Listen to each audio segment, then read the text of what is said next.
बनेगा विपक्ष का नेता, मोदी, शाह या गडकरी? नमस्कार, मैं संयुक्ता देशमुख और आप देख रहे हैं राष्ट्र महाराष्ट्र। आज की खबर बहुत खास है। आज का चित्र ऐसा है जिसे देखकर आप भी बोलोगे, दया, भाजपा में कुछ तो गड़बड़ है। हाँ, सही सुना है आपने। जी हाँ, बात लोकसभा चुनाव की ही हो रही है। अब सीधे आते हैं मुद्दे पर। सवाल ये है कि 18वीं लोकसभा में विपक्ष का नेता कौन होगा? नरेंद्र मोदी, अमित शाह या नितिन गडकरी?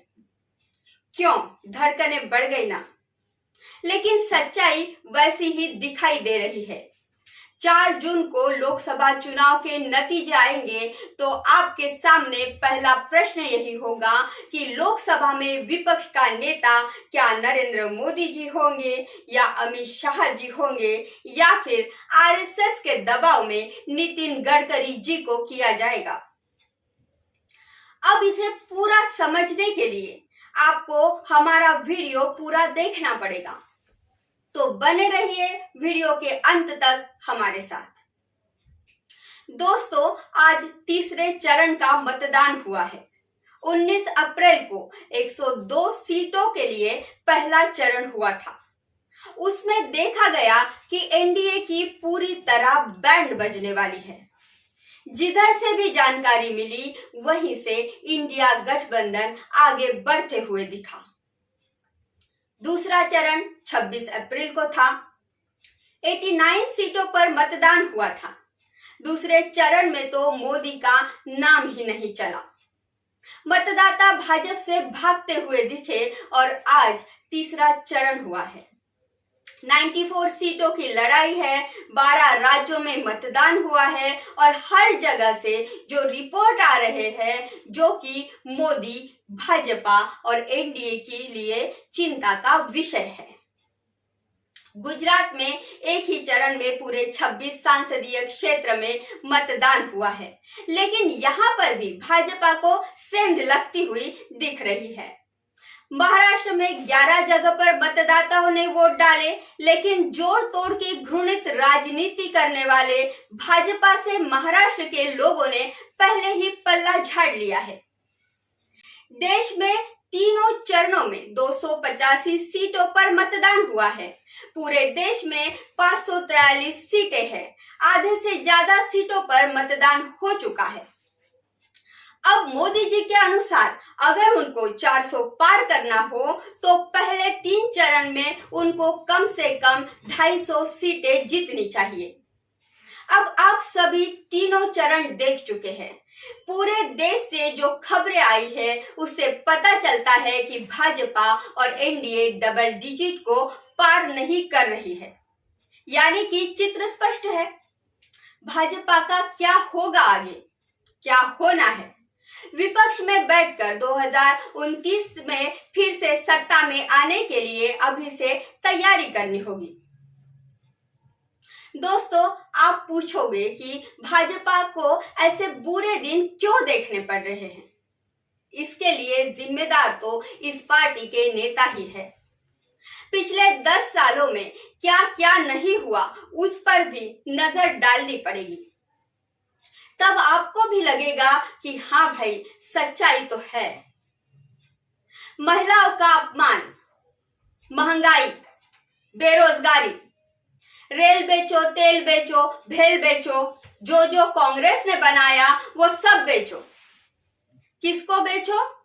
अपने उद्योगपति दोस्तों को बेचो।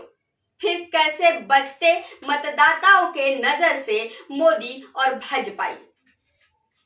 भारत में महिलाओं के प्रति हिंसा और दुर्व्यवहार के कई कृत्यों की सूची भी बनाना असंभव है। भाजपा विधायक कुलदीप सिंह सेंगर 4 जून 2017 को उत्तर प्रदेश के उन्नाव में 17 वर्षीय लड़की के साथ सामूहिक अत्याचार में शामिल था। अंततः उसे अत्याचार मामले में दोषी ठहराया गया और आजीवन कारावास की सजा सुनाई गई। जम्मू कश्मीर के पास कठुआ की एक 7 वर्षीय मुस्लिम लड़की का अपहरण किया गया। उसके साथ सामूहिक अत्याचार किया गया और बाद में उसकी बेरहमी से हत्या कर दी गई। इसमें शामिल आरोपी हिंदू और बीजेपी से जुड़े हुए थे।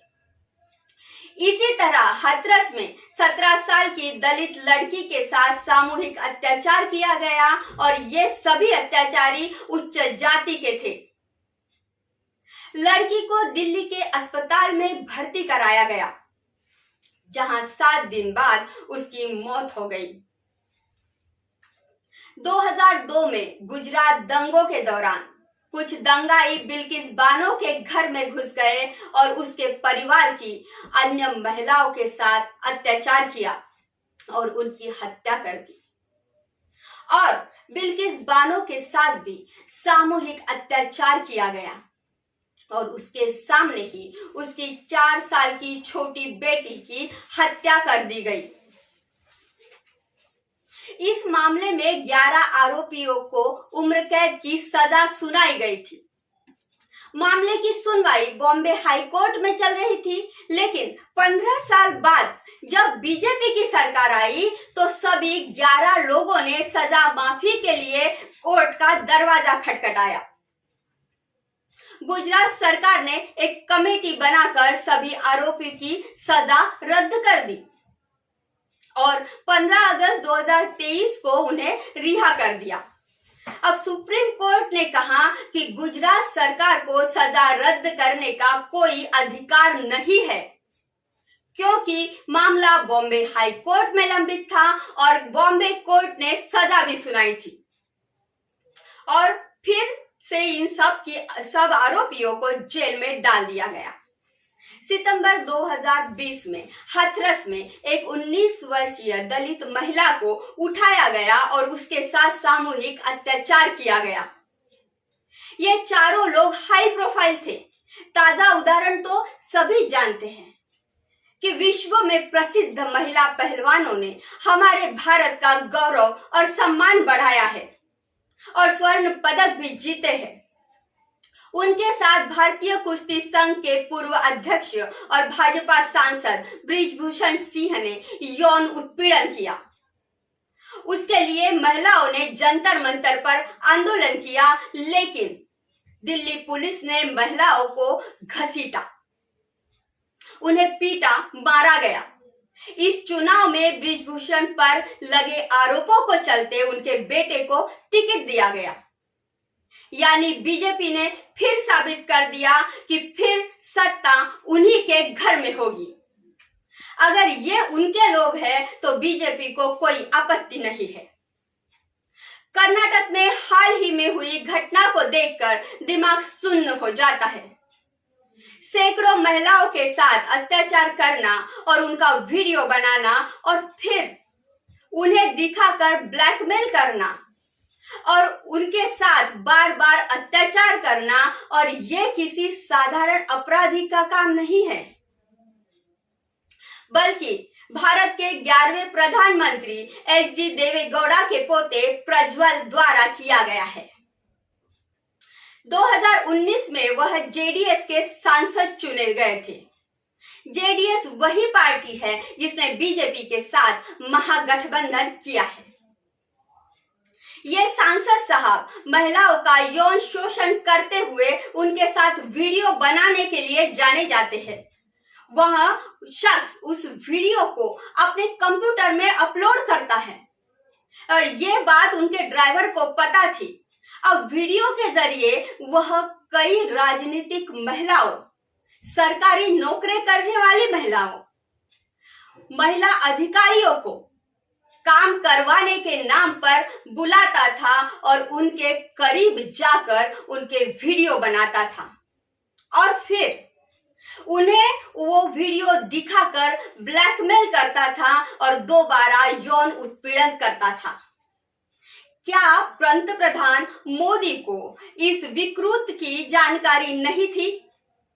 क्योंकि इस बात की जानकारी कर्नाटक में बीजेपी नेताओं को 1-2 महीने पहले ही हो गई थी और उनके बीच इसका विरोध भी शुरू हो गया था। चुनाव से एक दिन पहले यानी 26 अप्रैल से कुछ दिन पहले इस घटना का ये पेन ड्राइव वीडियो पूरी दुनिया में वायरल हो गया था और जेडीएस और बीजेपी की किरकिरी सारी दुनिया के सामने आ गई थी। कहते हैं कि रेवन्ना बीजेपी की मदद से सुरक्षित जर्मनी भाग गया है। बीजेपी को आरोपियों को भगाने का बहुत शौक है, जैसे माल्या, नीरव मोदी, ललित मोदी और अन्य कई। अब 3 मई 2023 को मणिपुर में हिंसा भड़की और 4 मई को चिंताजनक घटना घटी और पूरी दुनिया में भारत की बेइज्जती हुई। हजारों लोगों ने महिलाओं को निर्वस्त्र कर घुमाया था। पीड़ित महिलाओं ने एक अहम जानकारी दी है कि पुलिस ने ही इन महिलाओं को भीड़ के हवाले कर दिया और चली गई। मणिपुर के मुख्यमंत्री बीरेन सिंह ने प्रतिक्रिया देते हुए बड़ी बेशर्मी से कहा कि मणिपुर में ऐसी सैकड़ों घटनाएं हुई है, सैकड़ों। अगर हम हर घटना पर चर्चा करेंगे तो हमारे पास दूसरे काम करने के लिए समय ही नहीं बचेगा।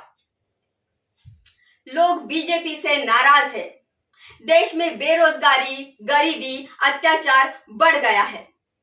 महिलाओं और लड़कियों पर दुष्कर्म की संख्या में वृद्धि हुई है।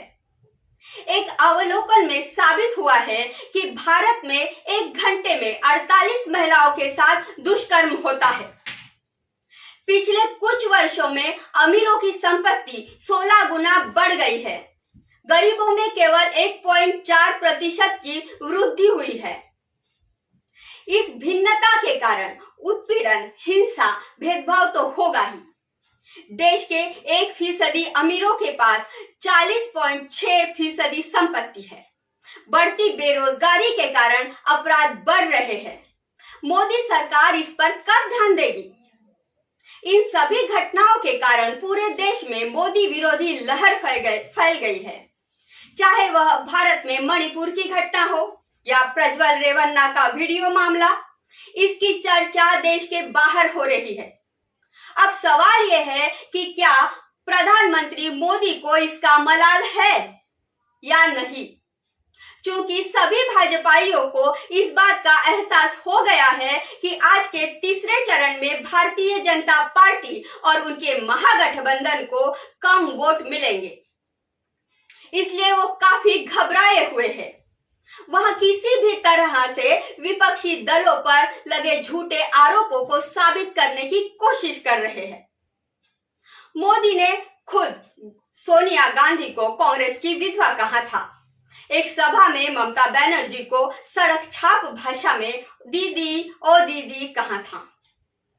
इसी तरह रेणुका चौधरी की मुस्कान की तुलना राक्षसी शूर्पणखा की मुस्कान से की थी। मोदी की भाषा हमेशा महिलाओं के लिए हानिकारक ही रही है। महिला शक्ति के घोषणा पत्र में मोदी ने महिला सुरक्षा को प्राथमिकता देने की गारंटी दी है। उन्होंने महिलाओं को सशक्त बनाने की बात की है। उन्होंने नए कानून बनाने की गारंटी भी दी है। चूंकि उनकी गारंटी आज तक कभी पूरी नहीं हुई है। पकोड़े को बेचने को मोदी शाह रोजगार बोलकर पढ़े लिखे युवाओं का मजाक उड़ाते हैं। इसलिए इस तीसरे चरण में भी भाजपा के वोट प्रतिशत जरूर घटते हुए दिखाई दे रहे हैं और इस सब को देखते हुए बीजेपी विपक्ष में आएगी। अब सबसे बड़ा सवाल यह है कि बीजेपी में से विपक्ष का नेता कौन बनेगा, मोदी, शाह या गडकरी? क्योंकि गडकरी आरएसएस के खास है और आरएसएस कभी नहीं चाहेगी कि मोदी या शाह विपक्ष का नेता बने। और इतिहास ऐसा ही है कि जो प्रधानमंत्री रहा है वो पार्टी हारने के बाद फिर विपक्ष का नेता नहीं बनता। मोदी भी इस पद से दूर ही रह सकते हैं। जी, इस बारे में आपको क्या लगता है? कमेंट बॉक्स में कमेंट करके जरूर बताएं। फिर मिलते हैं किसी नए विषय के साथ। तब तक देखते रहिए राष्ट्र महाराष्ट्र। हमारे चैनल को लाइक कीजिए, सब्सक्राइब कीजिए और वीडियो को ज्यादा से ज्यादा शेयर कीजिए। धन्यवाद।